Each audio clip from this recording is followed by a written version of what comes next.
The Harrington mansion loomed against the Boston skyline, its mirrored windows catching the fading October sun. Alexander Harrington stared out from his top-floor office, a glass of whiskey untouched on the mahogany desk. His steel blue eyes fixed on a distant point while his mind drifted through the empty halls of his life.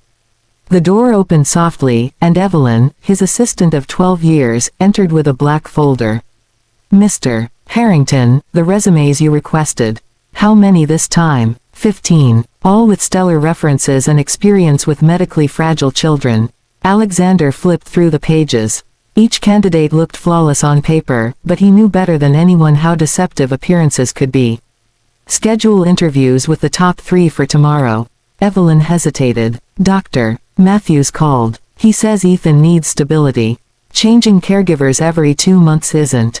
I paid Drive Matthews to manage my son's health, not my household." His voice cut like the wind outside. Evelyn nodded, but paused at the door. "Ethan asked if you'd have dinner with him tonight." Alexander's jaw tightened. "I have a Tokyo call. Tell him, cancel it. I'll be there at 7. Alone again, he opened a drawer and pulled out a photograph. Sophia smiled back, her emerald eyes sparkling with the same light Ethan had inherited.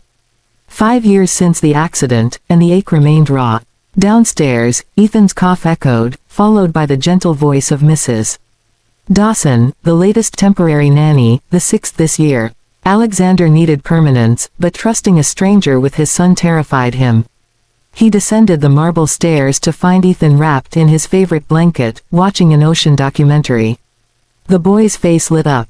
"Dad, pizza tonight." "Yes, buddy. Extra cheese." Ethan beamed, then coughed. Mrs. Dawson moved in with the inhaler. Alexander watched, helpless, as his son fought for breath. These moments reminded him how fragile everything was. That night, after tucking Ethan in, Alexander checked the security monitors, his ritual to ensure safety. Tomorrow, he'd meet the candidates. One name stood out, Emily Thompson. Her references were impeccable, her experience with sick children extensive. But it was her photo, a genuine, eye-reaching smile, that stopped him. The phone rang. His lawyer, James. "Alexander, the nanny contracts. Same confidentiality clauses, all of them, and add the camera disclosure. That might scare off good candidates. Anyone with nothing to hide won't mind." He hung up, eyes on Sophia's photo. Tomorrow, he'd meet Emily in person. Something about her stirred curiosity, a rare feeling for Alexander Harrington. The boardroom was hushed when Emily entered, natural light softening the stark space. Dressed in a simple navy suit, she held herself calmly, though her pulse raced. Alexander studied her, steady hands, direct gaze, quiet confidence. "Ms. Thompson, your resume is impressive. 6 years with special needs children, pediatric nursing specialization, glowing recommendations. Almost too perfect." Emily smiled faintly. "Mr. Harrington, perfection is a myth. I offer dedication and honesty." The answer surprised him. "Tell me about your last role." "I cared for little Noah for 3 years. Cystic fibrosis. Challenging, but rewarding. He passed 6 months ago. I needed time to grieve. And you're ready now." "Loss taught me compassion, not fear.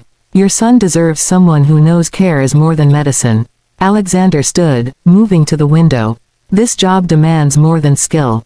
Cameras cover the house. Privacy is limited. I'd do the same to protect my child. But trust grows through actions, not surveillance." He turned, intrigued. "Would you like to meet Ethan?" On the 4th floor, Ethan finished physiotherapy. His green eyes sparkled at his father, then fixed on Emily. "You like ocean documentaries too?" "I love them. Did you know humpbacks change their songs yearly?"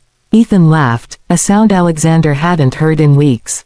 For an hour, Emily wove breathing exercises into tales of coral reefs. Alexander watched, noting her natural ease.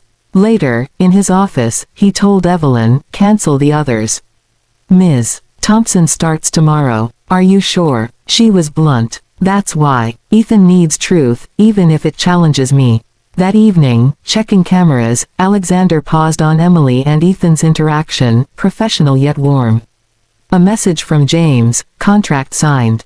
Start 7 a.m. He whispered to Sophia's photo, "What do you think, love?"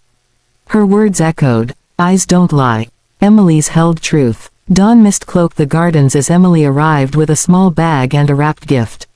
Evelyn greeted her. Mr. Harrington's in a call, but here's Ethan's routine. In Ethan's room, he slept fitfully, monitor beeping steadily. Emily whispered, "Good morning, little captain," as he woke. "You came." His voice was hoarse. "Promised I would. Brought something special." She handed him a constellation projector. "Wow, the universe in my room. First, breakfast to fuel our adventures." Alexander watched via camera, intrigued by her ease. She turned treatments into games, meals into joy. At lunch, he appeared. "What's this soup?" "My recipe. Nutrient-rich, low sodium. Secrets fresh herbs." Ethan grinned. "Dad, try it, magic." It was delicious. In his office, Alexander said, "Diet changes need approval. It meets restrictions, here's the breakdown." Ethan resists eating. Pleasure aids recovery. He found no flaws. He wants garden time. Morning sun could help. Absolutely not. Isolation won't protect him forever. 1 week. Show results, we'll discuss. That evening, Ethan's drawing appeared on Alexander's desk, 3 stick figures under stars, with a note from Emily, "Ethan dreams bigger than limits. Small risks can protect best." Sophia's words returned, "Love without freedom is a gilded cage." On the monitor, Emily created a starry ocean on Ethan's ceiling. He laughed, eyes bright. Maybe, Alexander thought, it was time to loosen the reins. Emily's first month brought change. Ethan smiled more, seemed stronger. One morning, Alexander rushed to a crisis, finding Emily already managing it calmly, guiding Ethan's breath. "Breathe with me, Captain." Like the diver surfacing slowly. Ethan calmed, naming senses to anchor him. Alexander watched, unseen, heart squeezing at the photo of Sophia on the nightstand. Later, he asked, "Why wasn't this reported?" Page 3, last week's report. Guilt hit, he'd skimmed it. "Ethan needs you as much as medicine. I run a company. You have a son to love." Graphs showed Ethan's vitals improved with Alexander's presence. That afternoon, he canceled meetings, spending hours with Ethan, hearing his dreams of seeing the ocean. Through cameras, Emily watched, smiling. Evelyn murmured, "First time I've seen him like this since Sophia. He forgets to live, fearing loss. I showed him love and protection aren't opposites." That night, Alexander found Emily with chamomile tea. Sophia said things like that. Silence held understanding. He turned off Ethan's camera, some things needed heart, not screens. Autumn gilded the gardens when Emily completed 2 months. But an accident shook harmony. Organizing files, she knocked over a folder. A police report. Sophia's brake failure, suspicious. "What are you doing?" Alexander's voice was fury. The briefcase fell. "Get out." In the hall, Ethan looked scared. Emily calmed him, heart pounding. Hours later, an envelope, a check and note, "Services ended." Instead of leaving, Emily confronted Alexander in the dark. "You can't fire me. Ethan has appointments, projects.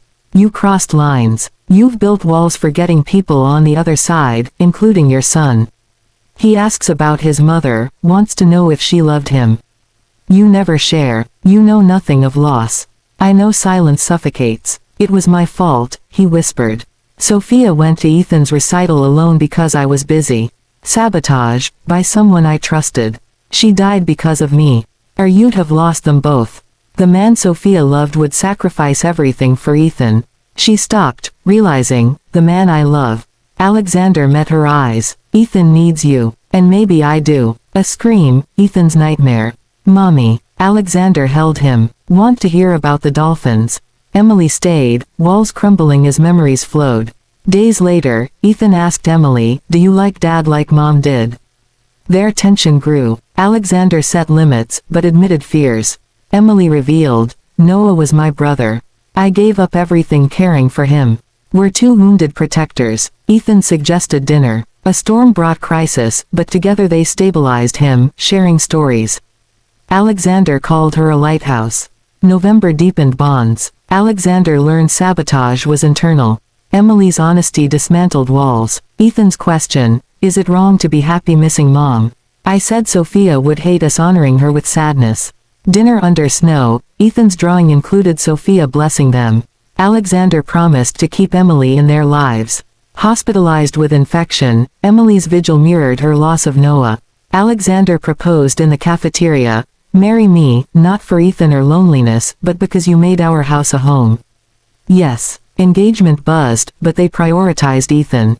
They transformed Sophia's room into a memorial, adding new memories. Wedding in the Winter Garden, oceanic melody, vows honoring past and future. Ethan's words, "I promise to keep all love, here and above." Rain fell, they danced. Ethan saw a rainbow, 7 colors of love. The mansion became a home of harmonious loves, eternal, expansive. To the memorial room, "Sophia, your light guides us. We dance in rain, navigate storms, love infinitely. Thank you for Ethan, for teaching us hearts hold oceans. Forever yours, Alexander, Emily, Ethan."